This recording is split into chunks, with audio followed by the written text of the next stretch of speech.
Hey you! Yeah, you, the person behind the screen. Are you here for a stamina warden build? Well, that's crazy, because it just so happens to be that I have recently made a stamina warden build. You may be asking, how is this possible? A stamina warden build? It's not even meta! How can I ever play a class like this and be effective? Well, stick around and find out.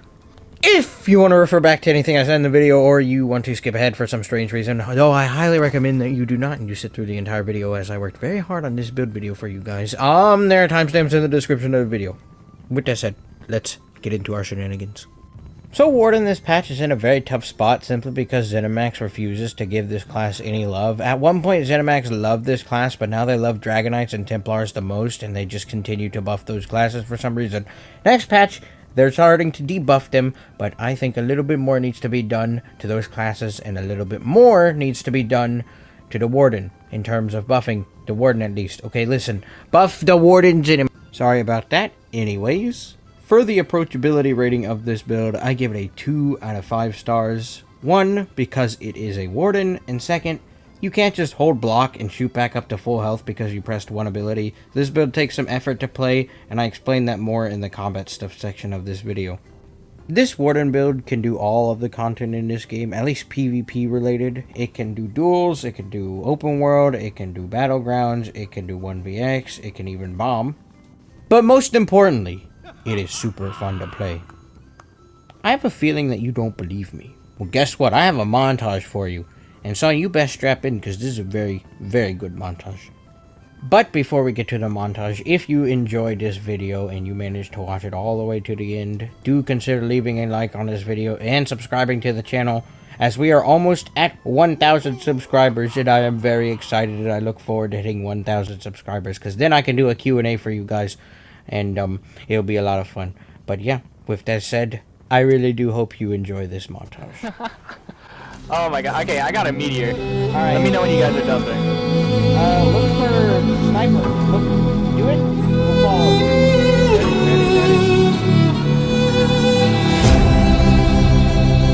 Let's go! That's half of them. Good, yeah. I'm sorry, Jack!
My luck, huh?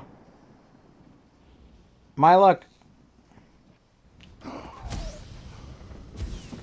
It was perfect. It was perfect. I had a clip ready to go. I had everyone where they needed to be, and it was going to be amazing. I was going to get a 1vx for you guys, but then out of nowhere, freaking random Templar comes out of nowhere with his Plague Break, blows everyone up, steals the clip from me, runs away. Then they get revived. I'm like, okay, guys, let's try this again. And then out of nowhere, a Blue Knight Plague comes and stabs me in the back. Why? Okay, taking a look at our attributes, we have 0 points into magic, 28 points into health, and 36 points into stamina. These are the stats of the front bar unbuffed. These are the stats of the back bar unbuffed. Buffing up, these are the stats of the front bar, and these are the stats of the back bar. You can pause if you need to see anything, and do note that these numbers get way higher while in combat. For our race, on this build, I am a Khajiit. Khajiit would not be my first choice for this particular build. My first choice would be Dark Elf, then Orc, and Imperial.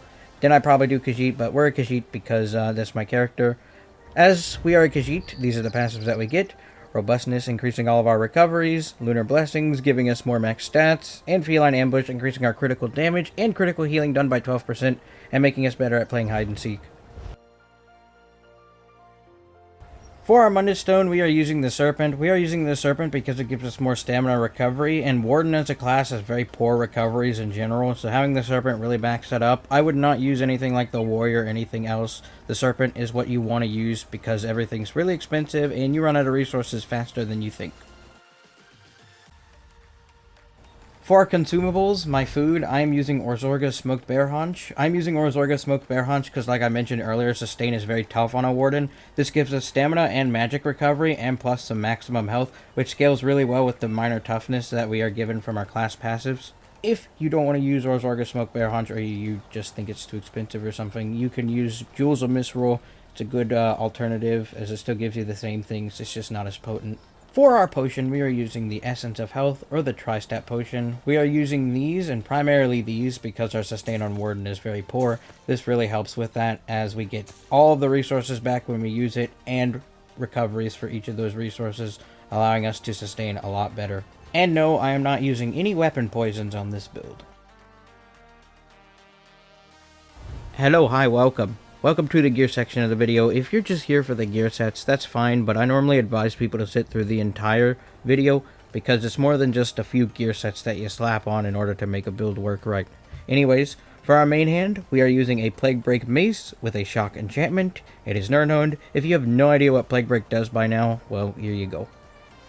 For our offhand, we are using another Plague Break Mace. This one has an Absorb Stamina enchantment on it, and it is charged. We have charged, so we can proc those status effects. For our back bar, we are using the Vegetarian's Greatsword with a weapon damage enchantment. This one is defending. If you don't know what this does, just look at it. Just look at it. For our monster set, so on our head, we are using Balorgs. We are using Balorg's Mask, meaning it is medium, with a Tri-Stat enchantment. This is impenetrable. I would do well-fitted if I could. I'd do all well-fitted as the traits if I could afford it, but this is what we have. If you don't know what Balorg's does, basically whenever you use an ultimate, you gain a bunch of power. For our chest, we are using Deadlands Assassin Jack with a Tri-Stat enchantment. This one is well-fitted. We have Deadlands Assassin here for the 4-piece bonus that it gives us. There are a bunch of other things that you could replace Deadlands Assassin with, like Witch Knights or Stuns. All of them have a really good 2, 3, and 4-piece. I picked Deadlands because of the extra bar of stamina. And you're like, why are we using only 4 pieces? Just trust me, this is what works. For our shoulder, we have Balorg's Arm Cops, so that means they're medium. This one has a stamina enchantment on it, and it is well fitted. For our waist, we have Deadlands Assassin Belt with a stamina enchantment. These are divines. For our hands, we have Deadlands Assassin Bracers with a stamina enchantment. These are divines. For our legs, we have Plague Break Guards with a Tri-Stat enchantment. These are well fitted. And for our feet, we have Deadlands Assassin Boots with a stamina enchantment, and these are well fitted. For our necklace, we have a Plague Break Amulet with a weapon damage enchantment. This is infused. For our first ring, we have the Ring of the Wild Hunt with a stamina recovery enchantment. This is swift. This is how we stay alive. We play this build like a Stamsork, so we move really, really fast. I would say this mythic is really You cannot pass this up. This is just too good on this build. Trust me, when you're playing this build, you'll feel the difference if you have the Wild Hunt or if you don't have it. For our second ring, we have a Plague Break ring with a weapon damage enchantment. This one is infused. So, for our skills, on our front bar we have Whirling Blades. This is an execute ability. You cast this, you turn into a Beyblade, and if they're at low health, then they take a lot more damage. This kills people, and when they die, they explode because of Plague Break. This is how we get our big old clips, and combined with our other skills, it is really, really nasty. For our next ability, we have Bird of Prey. This, when we cast it, gives us Major Expedition for 6 seconds, allowing us to run faster, and while it's slotted, gives us Minor Berserk, increasing our damage done by 5%. We use this to get in and out of fights very quickly. This also buffs our bar while it's slotted. Next up, we have Resolving Vigor. This is our heal over time. I have this on the front bar because I feel like I can't go anywhere today without needing a heal on my front bar because of how bad performance is. This is just here for insurance purposes. If you need to negate some damage, just pop this really quick and go back to the fight. Next up, we have Subterranean Assault. This is a delayed burst skill, which hits really, really hard, and we pair this with a bunch of other abilities, and we're able to nuke people really quickly. At the moment, we're not using Deep Fissure as much as I love to use this ability because we cannot sustain it. Our magic sustain is not, strong enough in order to keep using this ability. If you're playing an Imperial, then maybe you can get away with this, but at the moment, we're using Subterranean Assault, so that way we can sustain a lot better. Next patch, I'll see if I can't find a way to work Deep Fissure into the build. Okay, look, listen. Blood Craze. Why are you using Blood Craze? In my opinion, this is an extremely underrated skill, and it is amazing for outnumbered fights. Trust me when I say that. Just look at the healing that it gives you, daggum. We have this here because of the healing that it gives us, and also the damage that it can provide via dots and the upfront damage. There's an interesting thing with this skill. You can actually bash cancel it, and it won't play the animation all the way, but it'll still do both ticks of the damage. And you can actually burst people if you bash cancel this ability. As much as I want to use Rendering Slashes, it's just not as powerful as Blood Craze is in outnumbered situations. So we gave up Rendering Slashes for Blood Craze, and I'm very happy with the change. For our front bar ultimate, we are using Dawnbreaker of Smiting. This is here because this is our big combo setting skill. We cast this procs Balorg, Subterranean Assault goes off at the exact same time, and then you just start spinning, and people die, Plague Break procs, and then you can get clips with it. It's very fun to use. Unfortunately, this skill is extremely bugged too. I don't know what's up with the ultimates, but this thing just phases through people. You can dome them clear in the forehead, but it just doesn't, register or whatever. And the fact that we can't get our main CC to work means the rest of our combo just falls apart, which is very unfortunate. That's why I'd recommend using Meteor if you have access to it, but Dawnbreaker is just very powerful, and it really puts this build together. On our back bar, we have Bullnetch. This is our sustain skill and our purge. Basically, you cast this, and while it's active, it gives you stamina and also removes a negative effect from you every 5 seconds. Things that you can do with this, though, is you can spam this, and what it will do is, one, it will heal you because of the Animal Companion's passive, and second, it will remove a negative effect from you every single time that you mash it and spawn it in again. So you can use this as an on-demand purge, even though it will only remove one negative effect at a time, but still, it's better than nothing. For our next ability, we have Shuffle. We have Shuffle here, as this is our snare immunity skill. Casting this removes snares from us and grants us immunity to them. Per piece of medium armor that we have, we're in all mediums, so we'll get 7 seconds from this. Also, we get major evasion from this, reducing our damage taken from AoEs by 20%. So jabs and soul tether and all the cheesy AoEs that hit you. Next up, we have Living Trellis. This is our quote-unquote burst heal, as when this ends, it gives us a big fat amount of health. Also, while this is active, any damage that we take is negated by giving us some healing. This is like Bubble that the Templar has. When you pair this with Blood Craze, you get a lot of healing, and this allows you to stay in 1v1 confrontations a lot longer, and it allows you to survive a lot easier. You just gotta make sure you keep this up, and if you find that this keeps going to your teammates instead of yourself, just look at the ground when you cast it, and it should give you the trellis. Next up, we have Rally, a very loaded skill. Casting this gives us damage, recovery, and it's a burst heal on top of that, and also gives us access to the Vatrin proc. This buff is, it's very hard to match, that's all I gotta say. And we cast this, it just gives us a bunch of power. Next up, we have Ice Fortress. This is our armor buff. Casting this gives us major resolve, increasing our physical and spell resistance. Also, this grants us minor protection, reducing our damage taken by 5%. This is just good for overall mitigation and very helpful. Just make sure you keep this up at all times.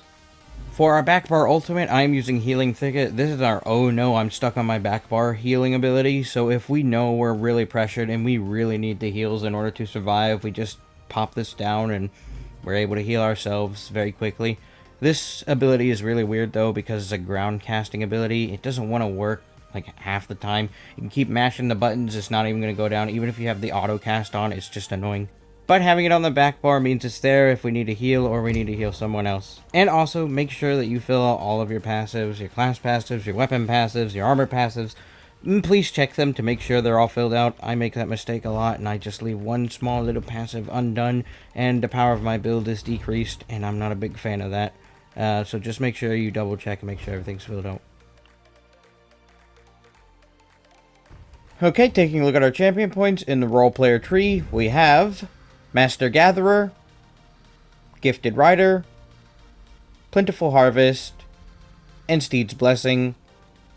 In the sweaty tree, we have Duelist Rebuff, Ironclad, Biting Aura, and Master at Arms. In the potato tree, we have Celerity, Survival Instincts, Slippery, and Sustained by Suffering. And make sure whenever you're filling out Survival Instincts, you only put 10 points into Mystic Tenacity in order to get the most mileage out of Survival Instincts. And also fill out all the little golden stars as well, but aim for those passives. Welcome to the combat stuff section of the video. If you're new to this kind of section of the video, if you've never seen something like this before, basically what it is basically we just talk about the rotation, and we talk about how to survive on this specific build, and I just show some gameplay, give examples, and we just talk. So the first thing I want to talk about is the rotation, since that's like the easy part of the build. It's just understanding what the heck you need to do whenever you're faced with conflict. So there's two ways to go about it. There's the part building up to getting the big fat combo off, and then there is the big fat combo itself. We're going to talk about the big fat combo first and how that happens. So you're going to buff up. Once you're buffed up, you're going to close the distance on that target that you're trying to kill, or targets. You're going to subtrain an assault while you're making your way over there. And then what you're going to do is you're going to fully charge a heavy attack. You're going to hit whoever you hit, immediately going into a Dawnbreaker because that needs to be ready for the big fat combo. Both Subterranean Assault and Dawnbreaker should land at the same time, taking off probably 75% of your target's health. Then all you need to do is start spamming spin to win, and then you win. And that's how you get the big fat combo off. And then Plague Break will proc if there's a lot of people nearby, and you'll get a good old clip. So while you're waiting for the big fat combo to go off, or you just are trying to still get kills, but your Dawnbreaker's not ready, you basically do the same thing. You make sure you're buffed up, you have all your stuff ready to go, and then you're going to close the distance to your target, you're going to heavy attack, and then you're immediately going to go into a Blood Craze, and if you can, try and bash cancel it, so that way you can burst your target. Subterranean Assault should go off at the same time, and that is your burst combo. Repeat that until they are low enough to spin on, and then they die. That is the super basic side of things when going offensive. Now let's talk about playing defensively. So playing defensively is a lot different than going offensive, as you're the one that's being hunkered down and trying to keep yourself alive. But in order to do that, you need to be equally offensive and defensive at the same time, which I know can be difficult for some people to pull off, but just I'll do my best to help explain it. So when it comes to surviving on this build, it's all about cycling through your heals and making sure that your buffs are always up. For your heals, make sure Living Trellis is active, and make sure Rally is constantly ticking, and make sure you're using Vigor on and off whenever you need it to negate some damage. And of course you should have all your buffs up while this is going on, so your Ice Fortress and your Evasion as well. And just watch for openings while you're healing, so that way you know when you should be going offensive. Because if you can interrupt someone while they're going offensive and hit them with a big fat burst combo, so Dawnbreaker, Subterranean Assault, spin to win, then you will be able to walk away the victor. If you're not paying attention though, and you're just mashing buttons and praying that you survive, you're not going to get very far. We have 6 different heals on this build because Warden has very poor healing, and that is what is required in order to stay alive. So being able to cycle them well and knowing which ones to cycle at what moment is very important. So normally when taking pressure, this is the cycle that I'd go. So when I'm taking pressure, I'm normally on my front bar. So what I'm going to do is I'm going to immediately hit him with a Blood Craze. I'm going to use Vigor. I'm going to go to my back bar. I'm going to use Living Trellis. And then I'm going to touch Rally, see if that's ready to go. If not, I'm just going to activate it so it can start ticking again. And then I'm going to be cornered on my back bar. So while those heals are ticking away, I'm going to be spamming Netch in order to cleanse negative effects and also heal myself because of the passive. And I'm going to make sure that my armor buff is up, and I'm going to make sure a loot is up at the same time. If they get me really low or I'm outnumbered, so there's like 6 people on me and trying to kill me, and I really need to, I'll go into a healing thicket so that way I can stay alive. And all the while I'm doing this, I'm looking for openings. I'm looking for things that are blatantly obvious. So if people are on their front bar and they're too focused on getting an offensive combo in, most of the time that'll be when you're at low health, and that's the time to turn and burn. I know it's a bit difficult, but once you get used to it, you'll be able to pull it off very well. But if you're struggling to find the opening, just keep cycling your heals in that order and your buffs, and make sure they're always up, so that way when the opening does present itself, you are ready to execute and go in for the big fat combo. But also, don't make stupid decisions while playing this build. Don't run into a group of 6 players and expect to go off and go ham and all that. That's kind of stupid to do. Watch your opponent, feel them out. Blood Craze is a very good kind of jab skill. What I mean by that is you can test to see how tanky someone is if you just touch them with that skill. And when you do that, you also get heals from it. So it's always good to just, test the waters by pressing Blood Craze. And that's the basics of it. With this build, just use your brain. This build is not going to spoon feed you like a dragonknight or a templar is going to. So you really have to be vigilant and paying attention to the combat that's going on in order to take advantage of it every single moment, or else you're just gonna die. You can't hold, you can hold block and spam trellis, but you're not gonna get too far, as you're not getting like all of your health back with that cast because we don't have a burst heal anymore. Instead, it's better to just rely on your movement speed, line of sight, and all of that to stay alive because of what we lack on this build, which is just, a big fat burst heal. If we did that, then we could probably get away with a one-handed shield on this build, but we don't, so we play it like a stamsork, so we move really, really fast, line of sight all the time, and we hit really, really hard with our combo in order to secure kills.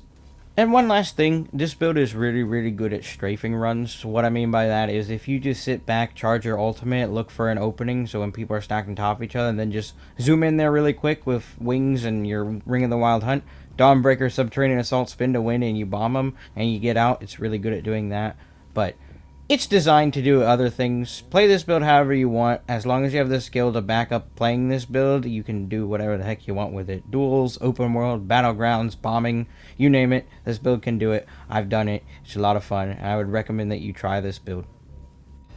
Oh. 42 kills. Alright. And one final note, I just want to preface one more time that this build is not going to give you handouts like a Templar or a Dragonknight is going to. This build does take some skill to play. You need to have some knowledge of timing things properly and managing your buffs in order to get this build to work very effectively. It has a bit of a learning curve, I will say, because of the amount of healing and you needing to learn how to overcome that healing through your burst combo, but once you're able to nail it and land it every single time reliably with Dawnbreaker, Subterranean Assault, and Spin to Win, you'll have so much fun on this build, and you'll really see the potential of it. I just wish the Warden class as a whole would get more love from ZeniMax, because they just keep nerfing this class for some reason. Like, it's already a dead horse and they're still beating it. I don't understand. I just pray that they could do something about this class. Give it a good old burst heal like it once had with Arctic Blast, and, give it an actual CC ability rather than just giving us Cliff Racer and saying, there you go, do it yourself. It's just annoying. But despite all these shortcomings by ZeniMax, they can't hold this build back because I managed to create something that actually works. And you can spin, and you can do more spins, and you can spin again, and you can kill people. It's really fun. It is so much fun, in fact, that I would highly recommend that you give this build a try, as why else would you click on a Warden build video if you didn't plan on making a Warden for yourself? I mean, I don't know.